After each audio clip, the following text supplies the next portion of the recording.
Roseanne says something racist, which creates Skynet. Gentlemen, let's broaden our minds. Are they in the proper approach pattern for today? Negative. Hold the weapon! Now! Charge the lightning field.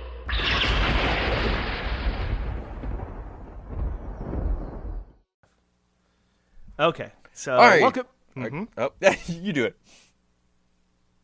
Well, welcome back. Welcome back. Got you good, you fucker. Stupid. Yeah, we're stupid. Yes, it's All right, Dispatch here AJ. welcome back.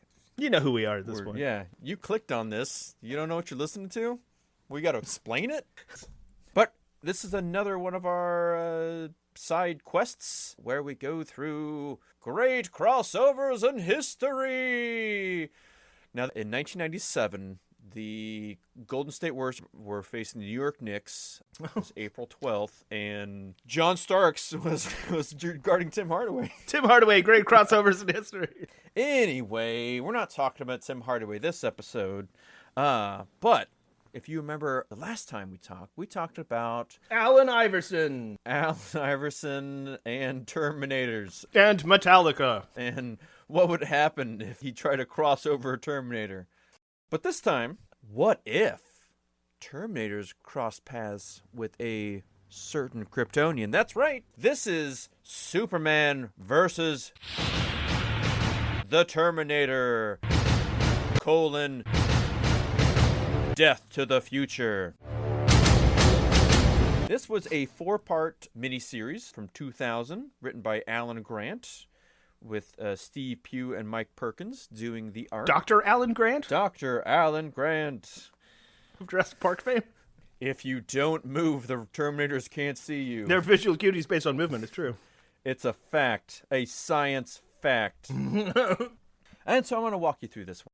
So, we open up in Metropolis at a mall, which was a thing still in 2000. For those of you who don't know.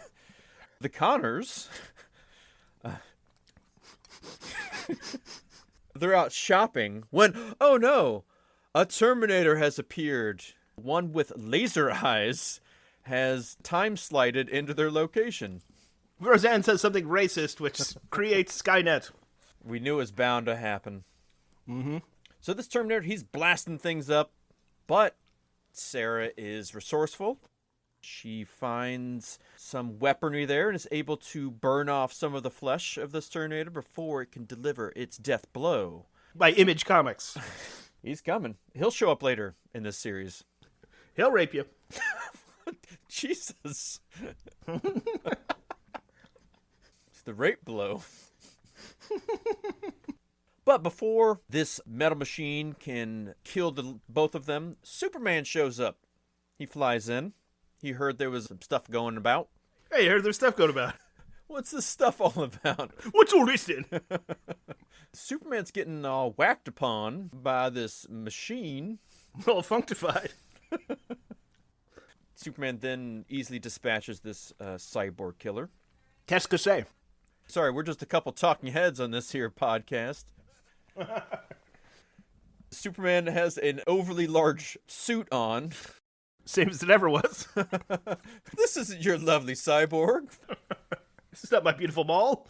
So the Superman introduced himself, but Sarah is justifiably freaking out. She needs to get them to safety. So Superman snatches them up to fly them away, but she's still angry and paranoid about what's going on. John is loving it, though. He's having a blast flying. They settle into like a construction area. Raise a family. And she's, as you do. They live happily ever after. The end. So Sarah's explaining about Skynet and the whole, Terminator deal and the end of the world and whatnot. Yada yada. But she doesn't understand how the Terminator found them. But then a tearful John admits to using his real name because he wanted to win a bike in this toy store giveaway contest. At this point, he's 37 years old. He's a 37-year-old living in a 6-year-old's body. So Superman is struggling to comprehend the whole time travel issue. Yeah, I am too, to be honest. When again, more Terminators, they just time slide in. Into his DMs. Sup, Superman. Elsewhere, Cyborg Superman, Hank Henshaw, has found the Terminator unit that Superman had easily dispatched. And he has taken it to his secret lab, and he is analyzing it. He realizes it's from the future, and he sees Skynet as the answer to his prayers. He then decides to make what one might consider a message in a bottle out of the damaged skull. He plugs in with his own cyber tubes and downloads all that he knows about the super family into the skull. He then flies over to a local cemetery and hides it away so that it can later be found in the future, so that then Terminators know about Superman and all about the super family and can utilize that against the super family when they come back to try and kill John Connor. I think they missed a big opportunity there. We'll get into, when we recap this, it's easy to see a lot of the missed opportunities here. Okay, fair enough. So Superman is fighting these Terminators and using his various different powers to do it, which is kind of keeping them off guard. Then a time storm arrives right as he finishes the last Terminator and sucks him up like Dorothy in The Wizard of Oz. As he's being sucked away into the time stream, he blazes Lois' phone number into a steel beam right before he's gone. Superman arrives in the future. He has been taken there by the Resistance, who hacked into the time computers and were trying to get to the Terminator before it got to John, but somehow got Superman instead. He is now in 2032. Whoa. And is greeted by Steel. John Henry Irons? John Henry Irons Steel. Wow. And Steel then welcomes him to a destroyed metropolis full of skulls and bones and wreckage. And that's it? That's it. And they all live happily ever after. No, all the buildings, skulls and bones. Skulls and bones. See, the skeletons use the skulls as money. They also use it as their food. They went to Yale. Oh, yeah, a little John Kerry in there. Yeah, a little George Bush, John Kerry, all right. A little JBJK. Which is filthy. I can't believe you said that into a microphone without cleaning it off. This mic is dirtier than you know. No, I do know. So, Superman flying around, they fly over to... well, before they do that, sorry. Superman finds... He's naked, of course. Oh, yeah. Obviously. He finds a derelict American flag that he wraps himself in. Nothing if not on the nose. Superman realizes he may never come back to the past. The rest of the dialogue essentially says, hey, reader, don't think about this anymore.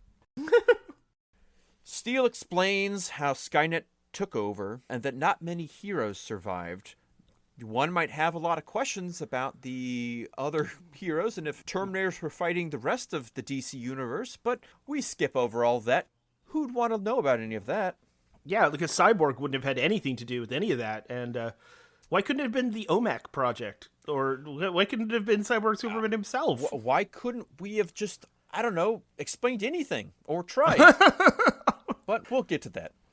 Again, the comic says, don't think about it too hard. Uh-huh.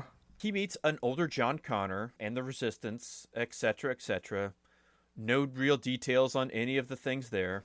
Other than it's all Christian Bale as Bruce Wayne and John Connor. We're dead. We're all dead. It's the future we deserve. Steel and Superman, they fly over to the derelict ruins, the Daily Planet, where they encounter some cannibals who are just roaming around and try to eat them. What? Oh, yeah, okay, I see, yeah. Yep, you know. No shit. Whatever. They're barbarian cannibals in loincloths with sticks, but there are resistance fighters with lasers whatever. Well, if you're going to do that, then make it Commandy or something. Make him like the resistance fighter fighting the horde of mutated cannibals or whatever. You could literally do anything. It's the DC universe. It's chock full of this shit. You could even do fucking time travel Jonah Hex. Who gives a shit? Hell, have Green Arrow lost his mind. Now he has a bow and arrow, and he's a cannibal leader in the. He always had the bow and arrow, though. That's the thing. He always had that. What? He always had the bow and arrow, though. But now it's made of bones and sticks. Oh, a bone and arrow. Oh, I see. Okay. Anyway, it's a pterodactyl, and it says it's a living. the cannibals literally show up for like 3 panels, and then nobody cares about them. Oh, good. Doesn't matter. Where's Vandal Savage? What the fuck? Where's anything? He eats his children. Here, spoiler. All you see is Steel. That's it. Nobody else exists. Steel and John Connors. But they get a backup Superman suit because he's not going to fly around in the flag anymore. Whatever. We're back in the past. Lois has taken in the pair, and then Supergirl shows up. And Supergirl is fighting more Terminators because, sure, whatever, more Terminators keep showing up. Why not? And then the Terminatrix shows up. Ah, from number 3, and you said they went to a fucking graveyard. I was like, this is going to be like Rise of the Machines. But, interestingly, so this comes out in 2000. Rise of the Machines is until 2003. Oh. So, technically, this is the first appearance of the Terminatrix. They give her that name. Oh, so. wow. Interesting. But she looks different, and she's not the same Terminator classification of T-X, I think is what the Terminator... No, she's the alien from Species, as it turns out. Potato, tomato. You know, they don't mention in that John Connor in that film is that yellow bastard from Sin City. Strange. They never brought it up. There's so much they don't bring up. Well. So the Terminatrix hanging out with Hank, they decide they're going to team up. Because by Hank helping the Terminatrix get John Connor and the Terminatrix helping Hank kill the super family, it's going to be a match made in heaven. We jump back to the future. Not literally, but just in the storytelling. Marty, oh God, this doesn't make any sense. Marty, you got to kill me. Run me over. I made a deal with the Libyans. So Superman and Steel and their group try to get in the heart of Skynet to take them down. Then this, what kind of looks like a robotic alien queen-looking contraption comes up and starts attacking them. Whoa, is it the one from Superman 3?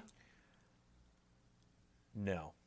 Oh, because that's so much scarier. No, much more like the Xenomorph Queen. Oh. Looks like that, kind of, but a robot. And I knew it had to be one of the... Oh, it's the Brood. Got it. Okay. Yeah, yeah, little Brood action. Oh, it's the Phalanx and the Brood. Cool. Great. So this, I don't know, Skynet Prime machine? I don't know. They don't really super explain it. It zaps Steel, and he's out like a light. It punches on the walls of reality, and then... We can defeat you, Superman, and sprays some synthetic kryptonite mist at him. Oh, good. So they are captured. They're strung up, and they start getting neural probes attached to them so that it can hasten to the, quote, Omega point, which I believe is when all machines have taken over and all humans are dead. It's when all machines become Charlton Heston. Damn stinking Kryptonians. You blew it up. You blew me up. So then we go back to the past, and now Superboy has shown up, and he's here to help. And there are no heroes left, except for all of these heroes. Well, no, this is the past, right? Oh, of course it is. Right, the past. We're not in the future. We're in the future past, okay? Gotcha, days of future past. Days that blow my brains out. Mm-hmm.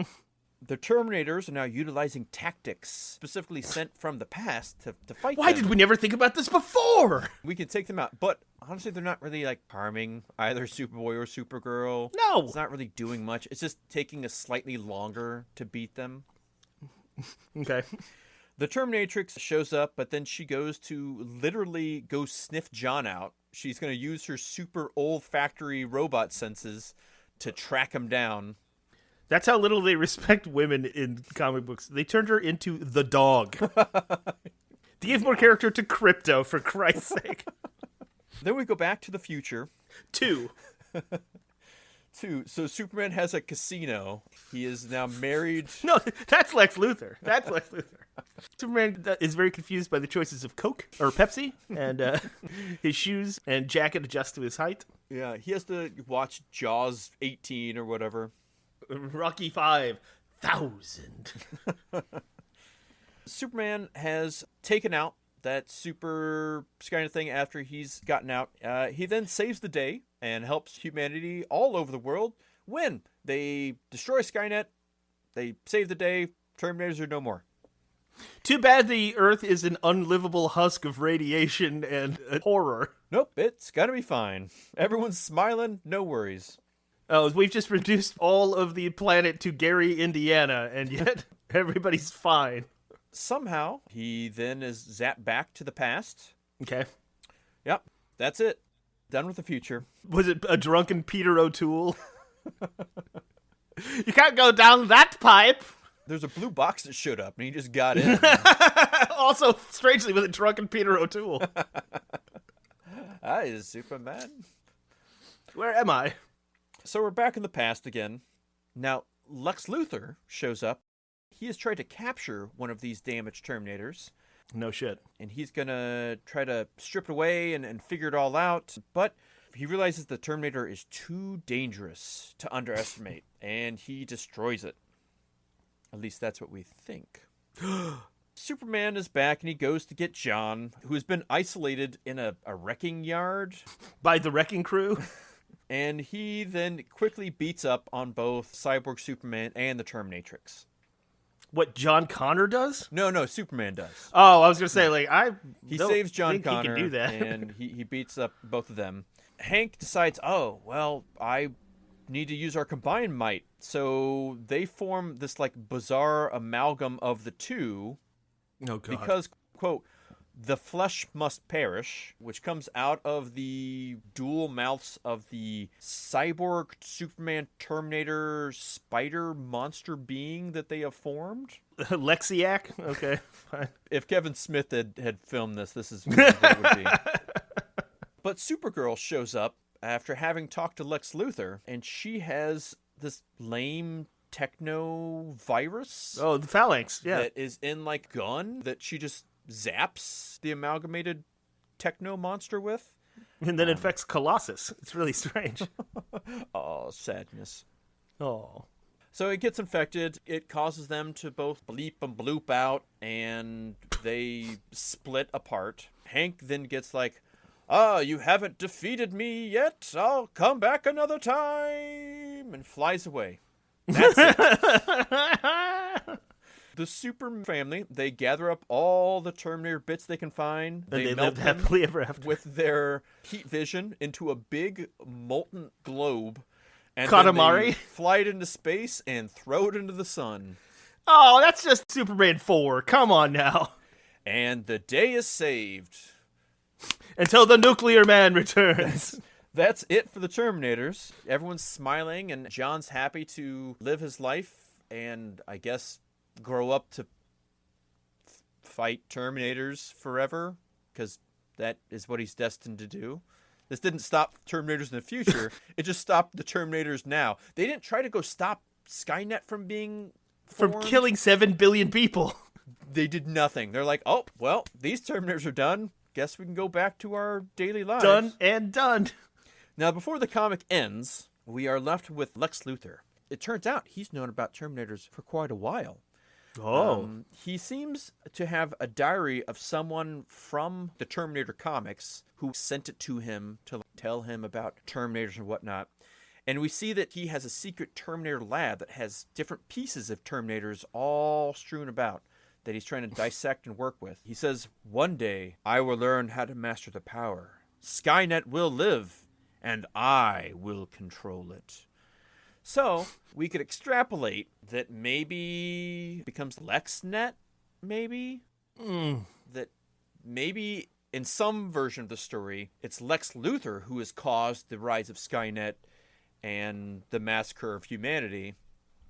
But we get a big old the end. And Question mark? Who knows? So, really, any of the fascinating ideas that might come about between a mashing up of Terminator and Superman, none of them really happen. Oh my god. There's a whole lot of nothing.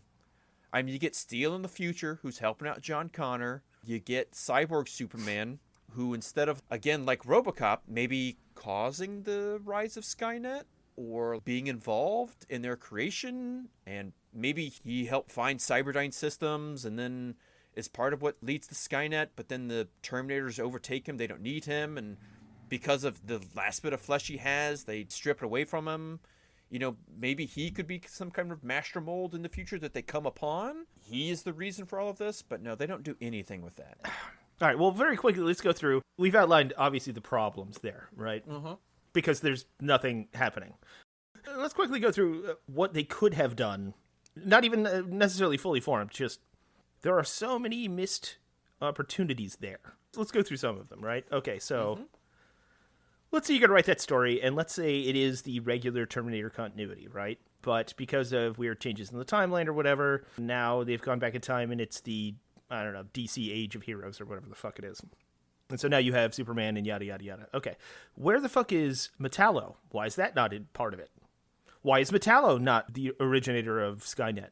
Why are the Terminators not powered by a kryptonite? Yeah. Right? Yeah. Where's Cyborg?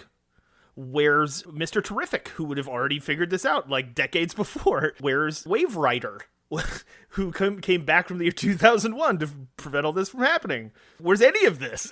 I mean, there are so many things you could do with that would actually make sense and be interesting, and they do, I guess, none of it.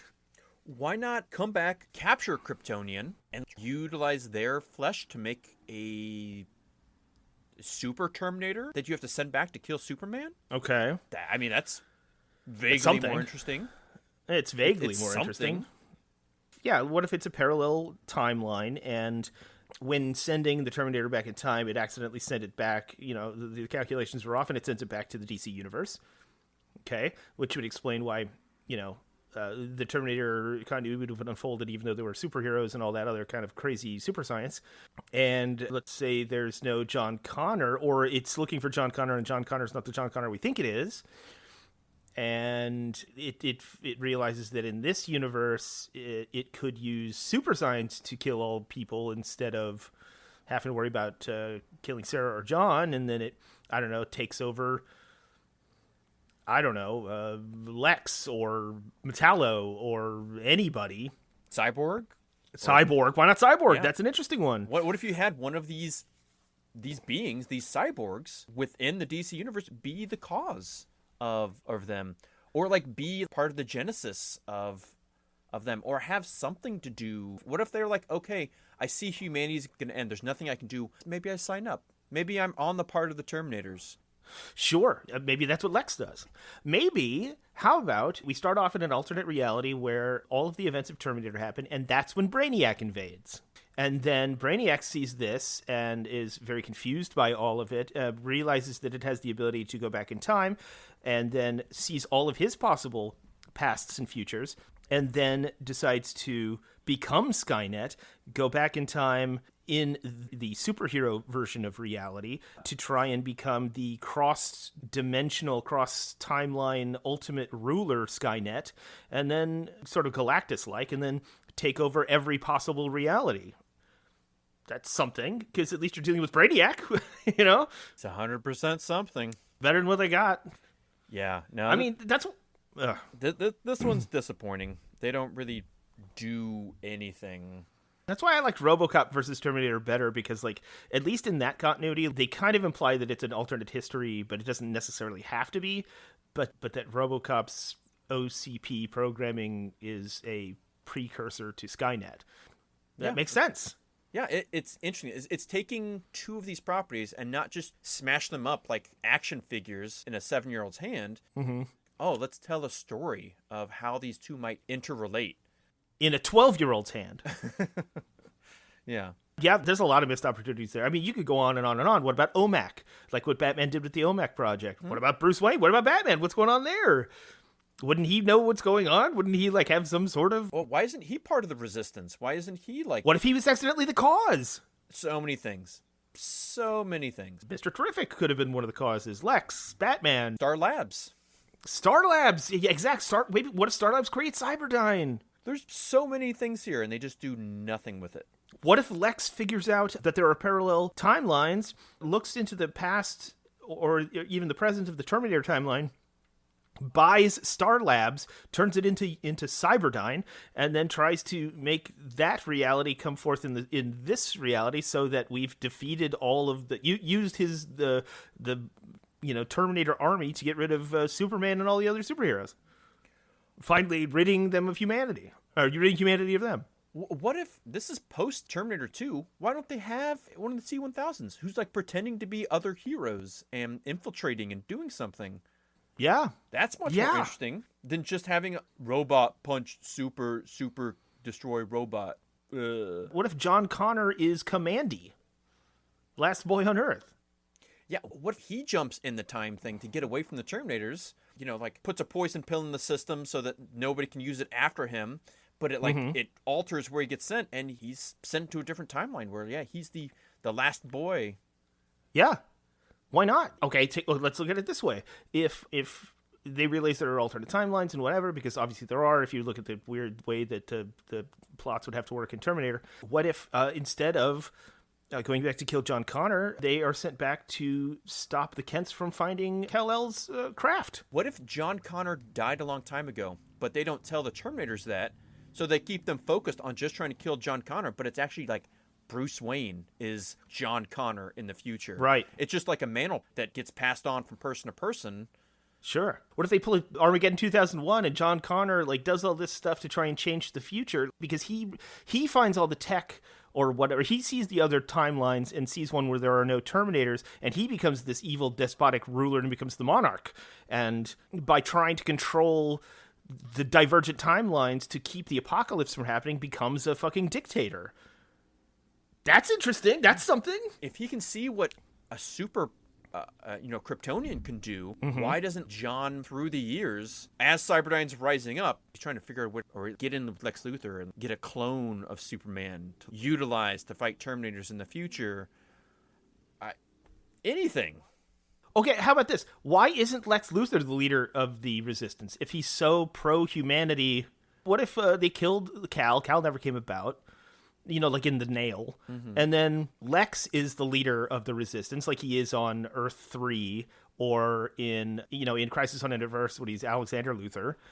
And he has to bring about the heroes. He has to be the one that figures out how to bring the Green Lantern Corps, or he has to go back and fix the timeline to where all of the events that, like the irony of him having to change time in order to bring Superman about to defeat the Terminators. The whole irony behind that. Yep. What if he kills John Connor because he thinks John Connor is the impetus to the whole thing? But then it turns out that they needed John Connor, and so Lex has to become John Connor, and then he has to go back and figure out how to bring heroes into the future. At least it's something. All of these are something. Yeah. But these are all way more interesting, actually. I kind of want to write all of these. And then RoboCop was there. RoboCop. Well, I'm glad you brought this to our attention. You never know what you're going to get.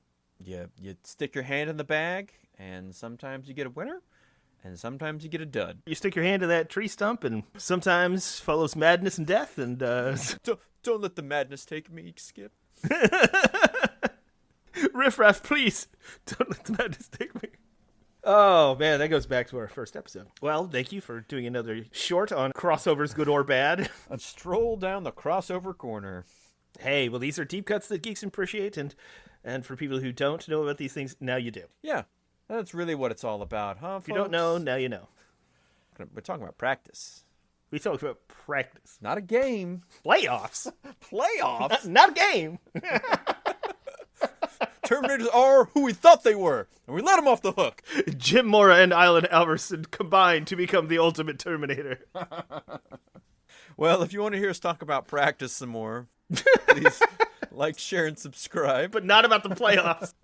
Please rate and review us on Apple Podcast. Give us 5 crossovers, 5 Cyberdynes, 5 answers.